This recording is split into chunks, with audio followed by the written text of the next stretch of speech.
Hi. No intro and no outro needed, but there will be something towards the end for this because I needed to get my thoughts on this because this is quite troubling in any way possible.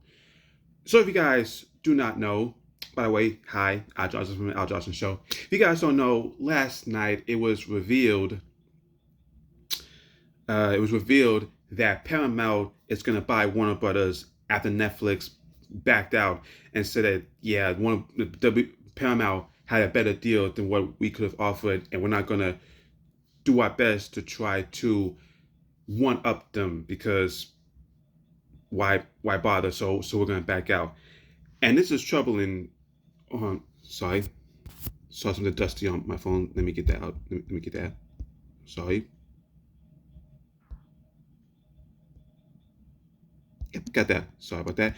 Anyway, what I was trying to say, what I was trying to say was tricky little bugger. Anyways, yeah, Netflix said, we're not going to try to outbid Paramount's deal. This would be Paramount can basically saying Paramount they can have it. We want no part of it, and it's saddening. It's saddening on a multitude of reasons, but primarily because of who the current bosses at Paramount are in bed with, and not in a literal sense, but in a metaphorical sense. They are in bed with the current administration under the talking carrot.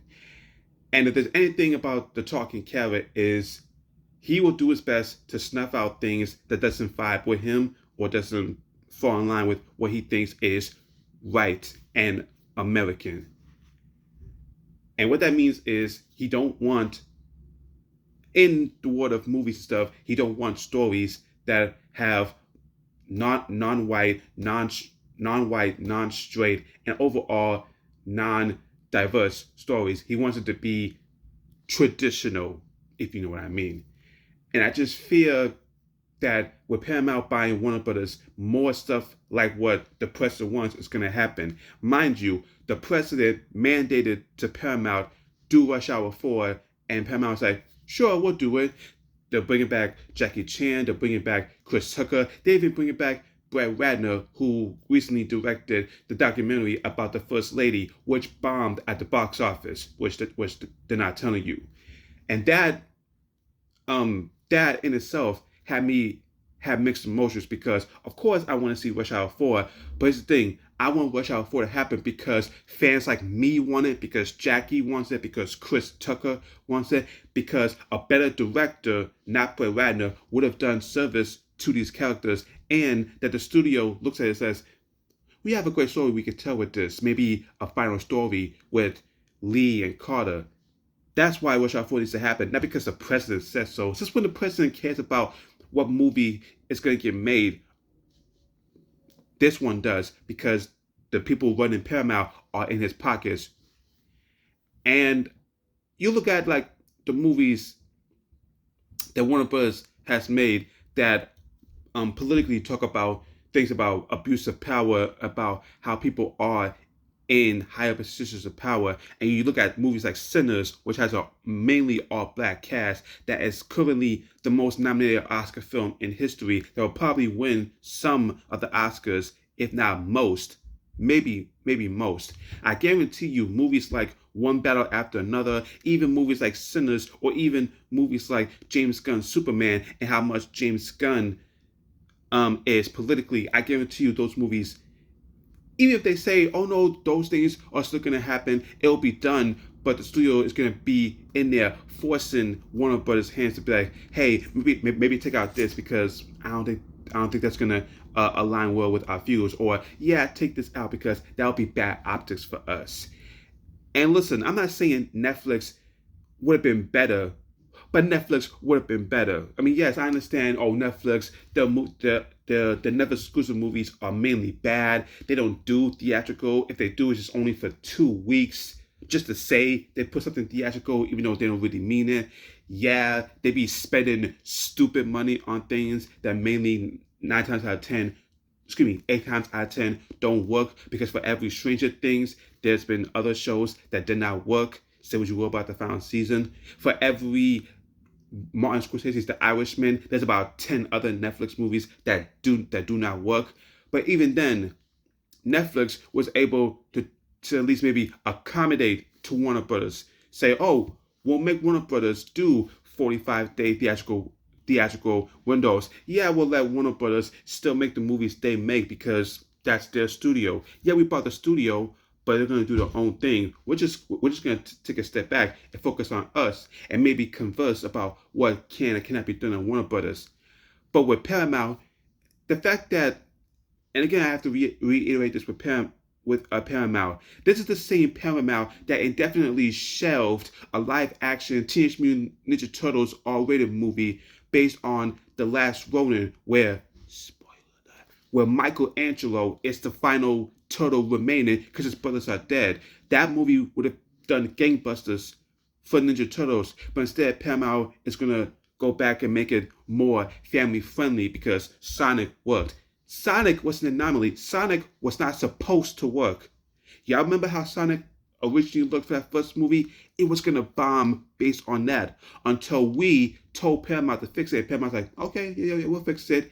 And then it's been success after success after success. To where I'm looking forward to Sonic 4 next year, who recently casted Kristen Bell as Amy Rose. And also, you look at, going back to Paramount's wishy-washy market with their movies, it's not just that. They made a bad choice in taking an animated Avatar The Last Airbender movie about adult Aang and his friends and the adventures or the adventure that movie would have been and dumped it straight to Paramount Plus. What? And not only that, if you look at the movies coming out from Paramount this year, not looking good. I mean, so far we've had, what's that one? Primate, the one about the chimpanzee with rabies killing people. It did, A lot of people said that was a fun watch, but it did, Right now, Scream 7 is not doing well for the franchise. Reviewers are saying it's so-so or it's just meh.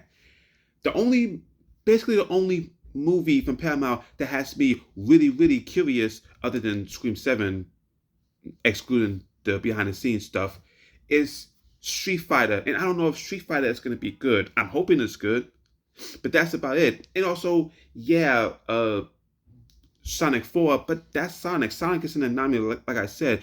They even said, yeah, we're not doing a sequel to Transformers 1. That Transformers animated movie that bombed in theaters, even though a lot of people saw it, but because of that first teaser trailer that people didn't like, nobody wanted to go see it, and that sucks. And apparently they're going to reboot it by bringing back Michael Bay, who basically drove the franchise in the ground in the first place, to why now, even when there's new Transformers movies out where Michael Bay has no involvement in it, they still bomb. I mean, Bumblebee, Transformers Rise of the Beast, Transformers 1, do I even need to say more?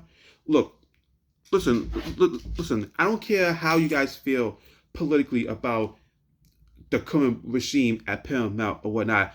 I'm just saying, for me, this is frustrating because I don't want to see Warner Brothers succumb to whatever the current administration says they should do and say, yeah, the president says so, let's do that. No, they should continue doing movies that go, this is interesting, or even do stuff that's like, this is going to make us money.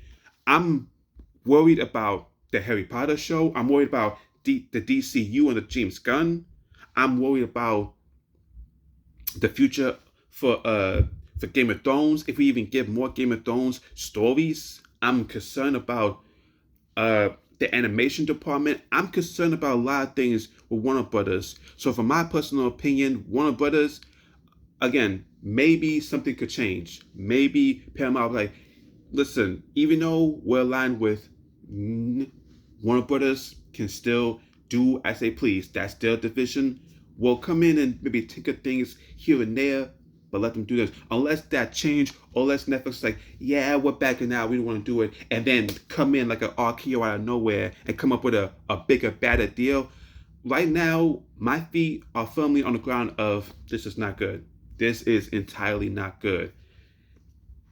And if within a year or two, something happens with the DCU or Harry Potter or Looney Tunes or whatnot, that really upsets me, I'm just gonna think back at this video and then think, yeah, Warner Brothers messed up here. But right now, unless something changes, unless something major happens where it could maybe a tide could change. To me, WB, in my personal opinion, you guys messed up here. Netflix, they're not. There wasn't the right business partners either, but they would have done a lot less worse than what Paramount might do. But don't take it from me about why this is bad with Paramount buying Warner Brothers. Mr. James Kimmel, take it away, please. Here's the real state of the union, okay? We have a nut job wannabe king who's doing everything he can to censor opinions he doesn't want to hear. He has his goons arresting, incarcerating, and killing American citizens. He's got funding for cancer research at children's hospitals while he rakes in literally billions of dollars for himself and his family. He's coming after our right to vote. He's protecting pedophiles and won't explain it. He's lining the pockets of billionaires, all while neglecting the sick, the poor, the hungry, in the name of Jesus, by the way, who you can read all about in the Donald Trump edition of the God Bless the USA Bible that is made in China and available for $99.99. That is the state of the union.